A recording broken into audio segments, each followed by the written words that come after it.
بسم اللہ الرحمن الرحیم۔ تبوک میں حضرت کعب کی غیر حاضری اور توبہ۔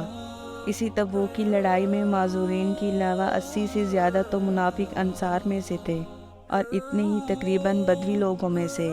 ان کے علاوہ ایک بہت بڑی جماعت باہر کے لوگوں میں سے ایسی تھی جو شریک نہیں ہوئے، اور اتنا ہی نہیں بلکہ یہ لوگ دوسروں کو بھی لا تنفروا فی الحر کہہ کر روکتے تھے، گرمی میں نہ نکلو۔ حق تعالیٰ شانہ فرماتے ہیں کہ جہنم کی آگ کی گرمی بہت سخت ہے۔ ان کے علاوہ 3 سچے پکے مسلمان بھی ایسے تھے جو بلا کسی عذر قوی کے اس لڑائی میں شریک نہیں ہو سکے۔ ایک کعب بن مالک، دوسرے ہلال بن امیہ، تیسرے مرارہ بن ربیع۔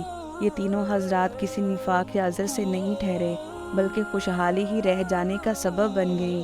کعب اپنی سرگزشت جو اس موقع پر پیش آئی مفصل سناتے ہیں جو آئندہ آ رہی ہے۔ مرارہ بن ربیع کا باغ خوب پھل رہا تھا۔ ان کو خیال ہوا کہ اگر میں چلا گیا تو یہ سب ضائع ہو جائے گا۔ ہمیشہ میں لڑائیوں میں شریک ہوتا ہی رہا ہوں، اگر اس مرتبہ رہ گیا تو کیا مذائقہ ہے، اس لیے ٹھہر گئے۔ مگر جب تنبؤ ہوا تو چونکہ باغ ہی اس کا سبب ہوا تھا، اس لیے سب کو اللہ کے راستے میں صدقہ کر دیا۔ ہلال کے اہل و اعزہ جو کہیں گئے ہوئے تھے، اتفاق سے اس موقع پر سب جمع ہو گئے۔ ان کو بھی یہی خیال ہوا کہ ہمیشہ شرکت کرتا ہی رہتا ہوں، اگر اس موقع پر نہ جاؤں تو کیا حرج ہے، اس لیے ٹھہر گئے۔ مگر تنبؤ ہونے پر سب سے تعلقات منقطع کر لینے کا ارادہ کیا کہ یہ تعلقات ہی اس لڑائی میں شرکت نہ کر سکنے کا سبب ہوئے۔ حضرت کعب رضی اللہ تعالیٰ عنہ کا قصہ احادیث میں کثرت سے آتا ہے۔ وہ اپنی سرگزشت بڑی تفصیل سے سنایا کرتے تھے۔ وہ فرماتے ہیں کہ میں تبوک سے پہلے کسی لڑائی میں بھی اتنا قوی و مالدار نہیں تھا جتنا کہ تبوک کے وقت تھا۔ اس وقت میرے پاس خود اپنی ذاتی 2 اونٹنیاں تھیں۔ اس سے پہلے کبھی بھی 2 اونٹنیاں میرے پاس ہونے کی نوبت نہیں آئی۔ حضور اکرم صلی اللہ علیہ وسلم کی ہمیشہ عادت شریفہ یہ تھی کہ جس طرف لڑائی کا ارادہ ہوتا تھا اس کا اظہار نہیں ہوتا تھا، بلکہ دوسری جانبوں کے احوال دریافت فرماتے کہ مگر اس لڑائی میں چونکہ گرمی بھی شدید تھی اور سفر بھی دور کا تھا، ان کے علاوہ دشمنوں کی بھی بہت بڑی جماعت تھی، اس لیے صاف اعلان فرما دیا تھا تاکہ لوگ تیاری کر لیں۔ چنانچہ مسلمانوں کی اتنی بڑی جماعت حضور صلی اللہ علیہ وسلم کے ساتھ ہو گئی کہ رجسٹر میں ان کا نام بھی لکھنا دشوار تھا، اور مجمع کی کثرت کی وجہ اگر کوئی شخص چھپنا چاہتا کہ میں نہ جاؤں، نہ پتہ چلے تو دشوار نہ تھا۔ اس کے ساتھ ہی پھل بالکل پک رہے تھے۔ میں سامان سفر کی تیاری کا صبح ہی سے ارادہ کرتا، مگر شام ہو جاتی اور کسی قسم کی تیاری کی نوبت نہ آتی، لیکن میں اپنے دل میں خیال کرتا رہا کہ مجھے وسعت حاصل ہے، جب ارادہ پختہ کروں گا فوراً ہو جائے گا۔ حتیٰ کہ حضور اقدس صلی اللہ علیہ وسلم روانہ بھی ہو گئے اور مسلمان آپ صلی اللہ علیہ وسلم کے ساتھ ساتھ، مگر میرا سامان سفر تیار نہ ہوا۔ پھر بھی یہی خیال رہا کہ 1-2 روز میں تیار کر کے جا ملوں گا۔ اسی طرح آج کل پر ٹلتا رہا، حتیٰ کہ حضور صلی اللہ علیہ وسلم کے وہاں پہنچنے کا زمانہ قریب آ گیا۔ اس وقت میں نے کوشش بھی کی مگر سامان نہ ہو سکا۔ اب میں جب مدینہ طیبہ میں ادھر ادھر دیکھتا ہوں تو صرف وہی لوگ ملتے ہیں جن کے اوپر نفاق کا بدنما داغ لگا ہوا تھا، یا وہ معذور تھے۔ اور حضور صلی اللہ علیہ وسلم نے بھی تبوک پہنچ کر دریافت فرمایا کہ کعب رضی اللہ تعالیٰ عنہ نظر نہیں پڑتے، کیا بات ہوئی؟ ایک صاحب نے کہا، یا رسول اللہ، اس کو اپنے مال و جمال کی اکڑ نے روکا۔ حضرت معاذ رضی اللہ تعالیٰ عنہ نے فرمایا کہ غلط کہا، ہم جہاں تک سمجھتے ہیں وہ بھلا آدمی ہے۔ مگر حضور اقدس صلی اللہ علیہ وسلم نے بالکل سکوت فرمایا اور کچھ نہیں بولے۔ حتیٰ کہ چند روز میں نے واپسی کی خبر سنی تو مجھے رنج و غم سوار ہوا اور بڑا فکر ہوا۔ دل میں جھوٹے جھوٹے عذر آتے تھے کہ اس وقت کسی فرضی عذر سے حضور صلی اللہ علیہ وسلم کے غصہ سے جان بچا لوں، پھر کسی وقت معافی کی درخواست کر لوں گا، اور اس بارے میں اپنے گھرانے کے ہر سمجھدار سے مشورہ کرتا رہا۔ مگر جب مجھے معلوم ہو گیا کہ حضور صلی اللہ علیہ وسلم تشریف لے ہی آئے تو میرے دل نے فیصلہ کیا کہ بغیر سچ کے کوئی چیز نجات نہ دے گی، اور میں نے سچ سچ عرض کرنے کی ٹھان ہی لی۔ حضور صلی اللہ علیہ وسلم کی عادت شریفہ یہ تھی کہ جب سفر سے واپس تشریف لاتے تو اول مسجد میں تشریف لے جاتے اور 2 رکعت تحیۃ المسجد پڑھتے اور وہاں تھوڑی دیر تشریف رکھتے کہ لوگوں سے ملاقات فرمائیں۔ چنانچہ حسب معمول حضور صلی اللہ علیہ وسلم تشریف فرما رہے اور منافق لوگ آ کر جھوٹے جھوٹے عذر کرتے اور قسمیں کھاتے رہے۔ حضور اکرم صلی اللہ علیہ وسلم ان کے ظاہر حال کو قبول فرماتے رہے اور باطن کو اللہ کے سپرد فرماتے رہے کہ اتنے میں بھی حاضر ہوا اور سلام کیا۔ حضور صلی اللہ علیہ وسلم نے ناراضگی کے انداز میں تبسم فرمایا اور اعراض فرمایا۔ میں نے عرض کیا، یا نبی اللہ، آپ نے اعراض فرما لیا۔ میں خدا کی قسم نہ تو منافق ہوں، نہ مجھے ایمان میں کچھ تردد ہے۔ ارشاد فرمایا کہ یہاں آ۔ میں قریب ہو کر بیٹھ گیا۔ حضور صلی اللہ علیہ وسلم نے فرمایا کہ تجھے کس چیز نے روکا؟ کیا تو نے اونٹنیاں نہیں خرید رکھی تھیں؟ میں نے عرض کیا، یا رسول اللہ، اگر میں کسی دنیا دار کے پاس اس وقت ہوتا تو مجھے یقین ہے کہ میں اس کے غصہ سے معقول عذر کے ساتھ خلاصی پا لیتا کہ مجھے بات کرنے کا سلیقہ اللہ تعالیٰ نے عطا فرمایا ہے، لیکن آپ صلی اللہ علیہ وسلم کے متعلق مجھے معلوم ہے کہ اگر آج جھوٹ سے آپ کو راضی کر لوں تو قریب ہے کہ اللہ جل جلالہ مجھ سے ناراض ہوں گے، اور اگر آپ سے صاف صاف عرض کروں تو آپ کو غصہ آئے گا، لیکن قریب ہے کہ اللہ کی پاک ذات آپ کے عتاب کو زائل فرما دے گی۔ اس لیے سچی عرض کرتا ہوں کہ واللہ مجھے کوئی عذر نہیں تھا، اور جیسا فارغ اور رخصت والا میں اس زمانہ میں تھا، کسی زمانہ میں بھی اس سے پہلے نہیں ہوا۔ حضور صلی اللہ علیہ وسلم نے ارشاد فرمایا کہ اس نے سچ کہا۔ پھر فرمایا کہ اچھا اٹھ جاؤ، تمہارا فیصلہ حق تعالیٰ شانہ فرمائیں گے۔ میں وہاں سے اٹھا تو میری قوم کے بہت سے لوگوں نے مجھے ملامت کی کہ تو نے اس سے پہلے کوئی گناہ نہیں کیا، اگر تو کوئی عذر کر کے حضور صلی اللہ علیہ وسلم سے استغفار کی درخواست کرتا تو حضور صلی اللہ علیہ وسلم کا استغفار تیرے لیے کافی تھا۔ میں نے ان سے پوچھا کہ کوئی اور بھی ایسا شخص ہے جس کے ساتھ یہ معاملہ ہوا ہو؟ لوگوں نے بتلایا کہ 2 شخصوں کے ساتھ اور بھی یہی معاملہ ہوا ہے کہ انہوں نے بھی یہی گفتگو کی جو تو نے کی، اور یہی جواب ان کو ملا جو تجھ کو ملا۔ ایک ہلال بن امیہ، دوسرے مرارہ بن ربیع۔ میں نے دیکھا کہ 2 صالح شخص جو دونوں بدری ہیں وہ بھی میرے شریک حال ہیں۔ حضور اقدس صلی اللہ علیہ وسلم نے ہم تینوں سے بولنے کی ممانعت بھی فرما دی کہ کوئی شخص ہم سے کلام نہ کرے۔ یہ قاعدہ کی بات ہے کہ غصہ اسی پر آتا ہے جس سے تعلق ہوتا ہے، اور تنبیہ اس کو کی جاتی ہے جس میں اس کی اہلیت بھی ہو۔ جس میں اصلاح کی قابلیت ہی نہ ہو، اس کو تنبیہ کون کرتا ہے؟ کعب رضی اللہ تعالیٰ عنہ کہتے ہیں کہ حضور صلی اللہ علیہ وسلم کی ممانعت پر لوگوں نے ہم سے بولنا چھوڑ دیا اور ہم سے اجتناب کرنے لگے، اور گویا دنیا ہی بدل گئی، حتیٰ کہ زمین باوجود اپنی وسعت کے مجھے تنگ معلوم ہونے لگی۔ سارے لوگ اجنبی معلوم ہونے لگے، در و دیوار اوپرے بن گئے۔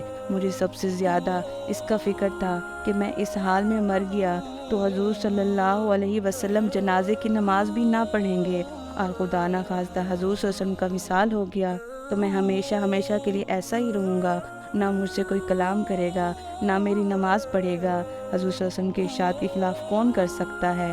غرض ہم لوگوں نے 50 دن اسی حال میں گزارے۔ میرے دونوں ساتھی تو شروع ہی سے گھروں میں چھپ کر بیٹھ گئے تھے۔ میں سب میں قوی تھا، چلتا پھرتا، بازار میں جاتا، نماز میں شریک ہوتا، مگر مجھ سے بات کوئی نہ کرتا۔ حضور صلی اللہ علیہ وسلم کی مجلس میں حاضر ہو کر سلام کرتا اور بہت غور سے خیال کرتا کہ حضور صلی اللہ علیہ وسلم کے لب مبارک جواب کے لیے ہلے یا نہیں۔ نماز کے بعد حضور صلی اللہ علیہ وسلم کے قریب ہی کھڑے ہو کر نماز پوری کرتا اور آنکھیں چرا کر دیکھتا کہ حضور صلی اللہ علیہ وسلم مجھے دیکھتے بھی ہیں یا نہیں۔ جب میں نماز میں مشغول ہوتا تو حضور صلی اللہ علیہ وسلم مجھے دیکھتے، اور جب میں ادھر متوجہ ہوتا تو حضور صلی اللہ علیہ وسلم منہ پھیر لیتے اور میری جانب سے اعراض فرما لیتے۔ غرض یہی حالات گزرتے رہے اور مسلمانوں کا بات چیت بند کرنا مجھ پر بہت ہی بھاری ہو گیا، تو میں ابو قتادہ رضی اللہ عنہ کی دیوار پر چڑھا۔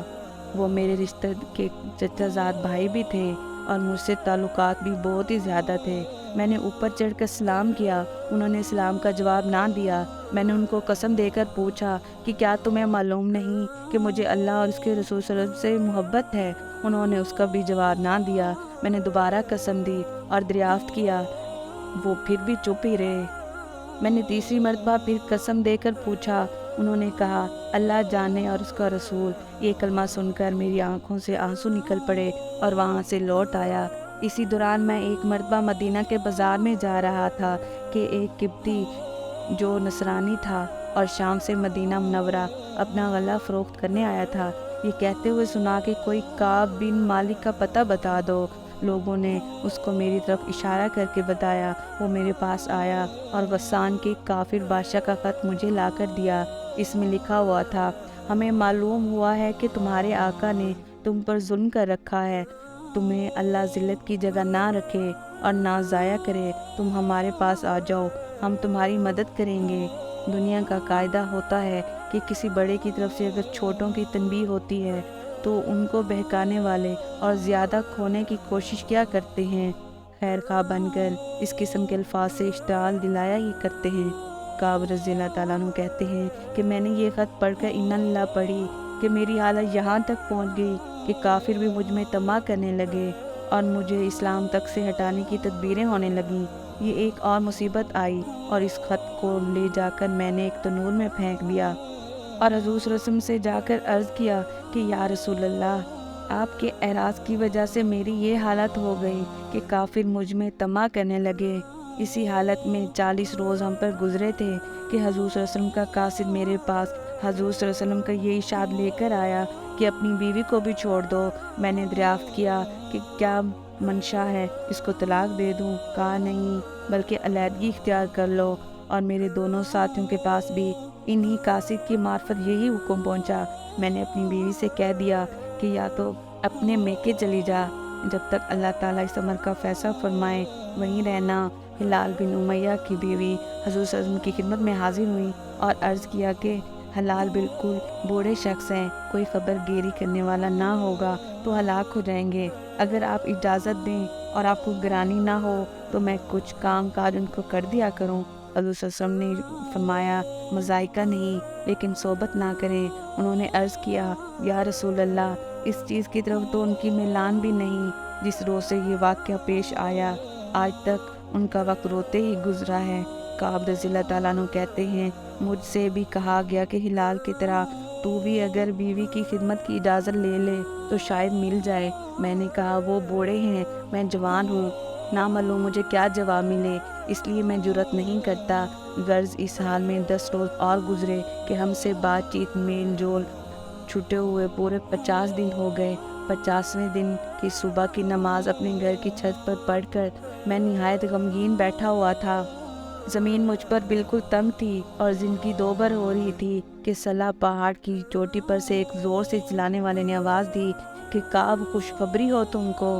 میں اتنا ہی سن کر سجدے میں گر گیا اور خوشی کے مارے رونے لگا اور سمجھا کہ تنگی دور ہو گئی۔ حضور اقدس صلی اللہ علیہ وسلم نے صبح کی نماز کے بعد ہی ہماری معافی کا اعلان فرمایا، جس پر ایک شخص نے تو پہاڑ پر چڑھ کر زور سے آواز دی کہ وہ سب سے پہلے پہنچ گئی۔ اس کے بعد ایک صاحب گھوڑے پر سوار ہو کر بھاگے ہوئے آئے۔ میں جو کپڑے پہن رہا تھا وہ نکال کر بشارت دینے والے کی نظر کر دیے۔ خدا کی قسم ان 2 کپڑوں کے سوا اور کوئی کپڑا اس وقت میرے ملک میں نہ تھا۔ اس کے بعد میں نے 2 کپڑے مانگے ہوئے پہنے اور حضور صلی اللہ علیہ وسلم کی خدمت میں حاضر ہوا۔ اس طرح میرے دونوں ساتھیوں کے پاس بھی خوشخبری لے کر لوگ گئے۔ میں جب مسجد نبوی میں حاضر ہوا تو وہ لوگ جو خدمت اقدس میں حاضر تھے مجھے مبارکباد دینے کے لیے دوڑے اور سب سے پہلے ابو طلحہ نے بڑھ کر مبارکباد دی، مصافحہ کیا جو ہمیشہ ہی یادگار رہے گا۔ میں نے حضور صلی اللہ علیہ وسلم کی بارگاہ میں جا کر سلام کیا تو چہرہ انور کھل رہا تھا اور انوار خوشی کے چہرے سے ظاہر ہو رہے تھے۔ حضور اقدس صلی اللہ علیہ وسلم کا چہرہ مبارک خوشی کے وقت میں چاند کی طرح سے چمکنے لگتا تھا۔ میں نے عرض کیا کہ یا رسول اللہ، میری توبہ کی تکمیل یہ ہے کہ میری جائیداد جو ہے وہ سب اللہ کے راستے میں صدقہ ہے کہ یہ ثروت ہی اسی مصیبت کا سبب بنی تھی۔ حضور صلی اللہ علیہ وسلم نے فرمایا کہ اس میں تنگی ہوگی، کچھ حصہ اپنے پاس بھی رہنے دو۔ میں نے عرض کیا کہ بہتر ہے خیبر کا حصہ رہنے دے دیا جائے، مجھے سچ ہی نے نجات دی، اس لیے میں نے عہد کر لیا کہ ہمیشہ سچ ہی بولوں گا۔ یہ ہے صحابہ کرام رضی اللہ تعالیٰ عنہ کی اطاعت اور دینداری کا اور اللہ کے خوف کا نمونہ کہ ہمیشہ جنگ میں یہ حضرات شریک رہے۔ ایک مرتبہ کی غیر حاضری پر کیا کیا عتاب ہوا اور اس کو کس فرمانبرداری سے برداشت کیا کہ 50 دن روک کر گزار دیے، اور مال جس کی وجہ سے یہ واقعہ پیش آیا تھا وہ بھی صدقہ کر دیا، اور کافروں نے طمع دلائی تو بجائے مشتعل ہونے کے اور زیادہ پیشمان ہوئے، اور اس کو بھی اللہ کا عتاب اور حضور صلی اللہ علیہ وسلم کے اعراض کی وجہ سے سمجھا کہ میرے دین کا ضعف ہے، اس درجہ تک پہنچ گیا ہے کہ کافروں کو اس کی طمع ہونے لگی اور وہ مجھے بے دین بنا دیں۔ ہم لوگ بھی مسلمان ہیں، اللہ اور اس کے رسول پاک صلی اللہ علیہ وسلم کے ارشادات بھی سامنے ہیں۔ بڑے سے بڑا حکم نماز ہی کا لے لو کہ ایمان کے بعد اس کے برابر کوئی چیز بھی نہیں۔ کتنے ہیں جو اس حکم کی تعمیل کرتے ہیں، اور جو کرتے ہیں وہ بھی کیسی کرتے ہیں۔ اس کے بعد زکوٰۃ اور حج کا تو پوچھنا ہی کیا کہ اس میں تو مال بھی خرچ ہوتا ہے۔ اگر آپ کو ہماری ویڈیو پسند آئی ہے تو ویڈیو کو لائک کریں، چینل کو سبسکرائب کریں اور مزید اس طرح کی ویڈیوز کے لیے بیل آئیکن ضرور دبائیں۔